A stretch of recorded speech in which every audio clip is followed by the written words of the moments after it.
Perl में exception and error handling पर spoken tutorial में आपका स्वागत है। इस ट्यूटोरियल में हम निम्न करना सीखेंगे: एरर्स कैच करना और एक्सेप्शंस हैंडल करना। इस ट्यूटोरियल के लिए मैं उपयोग कर रही हूँ Ubuntu Linux 1204 operating system, Perl 5142 और gedit text editor.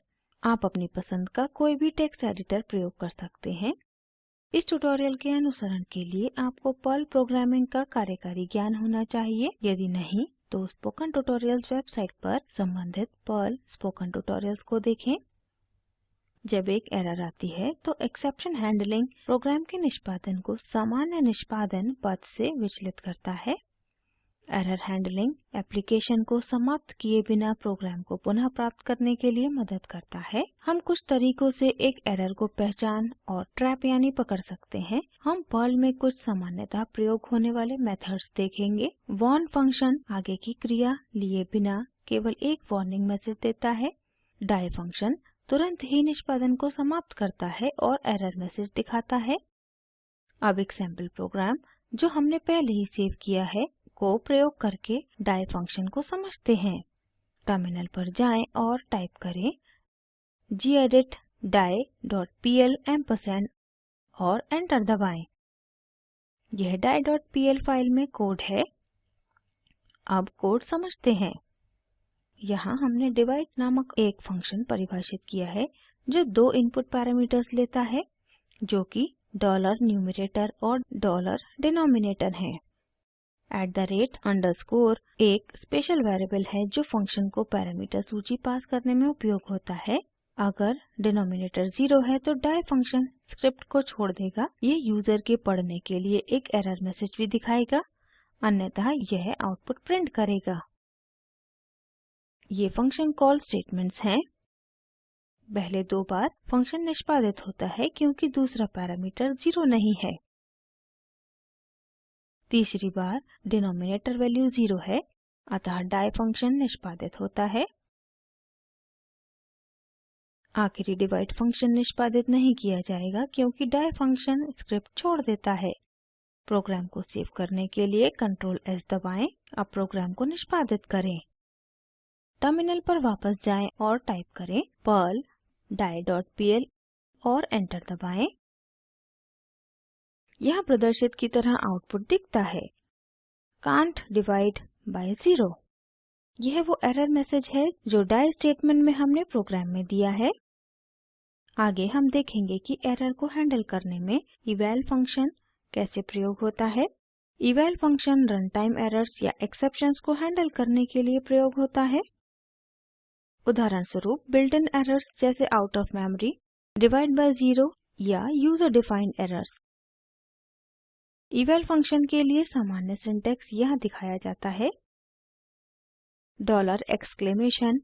Special variable error message रखता है यदि कोई है, अन्यथा $! एक खाली स्ट्रिंग रखता है जिसका मतलब है यह फॉल्स की तरह मूल्यांकित किया जाता है।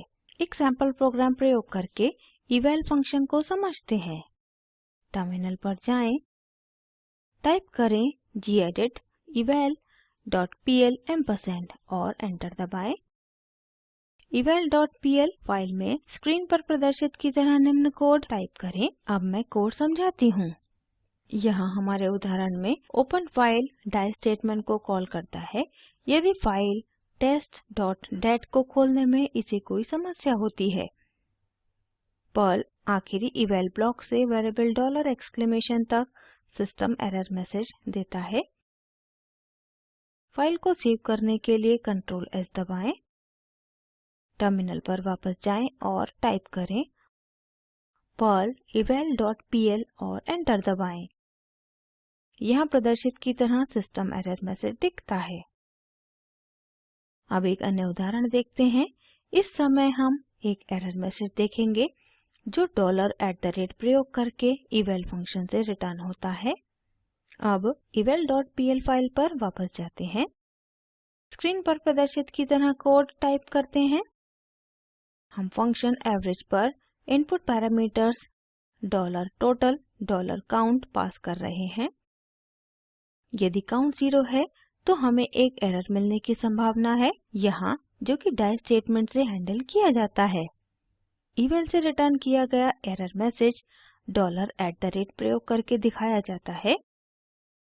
यदि नहीं तो यह एवरेज वैल्यू को प्रिंट करेगा। फाइल को सेव करने के लिए Ctrl S दबाएं। अब मैं प्रोग्राम निष्पादित करती हूँ।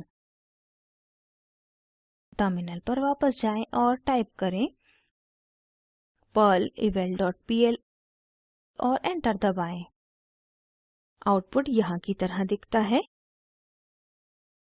यह हमें इस ट्यूटोरियल के अंत में लाता है। इसे सारांशित करते हैं। इस ट्यूटोरियल में हमने सीखा कि कैसे एरर्स कैच करते हैं और एक्सेप्शंस हैंडल करते हैं। नियत कार्य में निम्न करें। अपनी लिनक्स मशीन पर 5 एम्प्लॉई यानी कर्मचारियों के नामों के साथ एक फाइल emp.txt बनाएं। emp.txt की अनुमति को केवल रीड में बदलें। नोट: चेंज परमिशन विकल्प के लिए स्पोकन ट्यूटोरियल वेबसाइट पर संबंधित लिनक्स स्पोकन ट्यूटोरियल्स को देखें। राइट मोड में emp.txt फाइल खोलने के लिए एक पर्ल प्रोग्राम लिखें और इस पर कुछ एम्प्लॉई के नामों को जोड़ें। यदि ओपन या राइट ऑपरेशंस असफल होते हैं तो eval प्रयोग करके उचित एरर मैसेज प्रिंट करें। निम्न लिंक पर उपलब्ध वीडियो स्पोकन ट्यूटोरियल प्रोजेक्ट को सारांशित करता है। कृपया इसे डाउनलोड करें और देखें। Spoken tutorial project team spoken tutorials का उपयोग करके कार्यशालाएं चलाती है और ऑनलाइन टेस्ट पास करने वालों को प्रमाण पत्र देते हैं। अधिक जानकारी के लिए कृपया हमें लिखें। स्पोकन ट्यूटोरियल प्रोजेक्ट भारत सरकार के MHRD के NMEICT द्वारा निधिबद्ध है। इस मिशन पर अधिक जानकारी इस लिंक पर उपलब्ध है। IIT बॉम्बे से मैं श्रुति आर्य आपसे विदा लेती हूँ। हमसे जुड़ने के लिए धन्यवाद।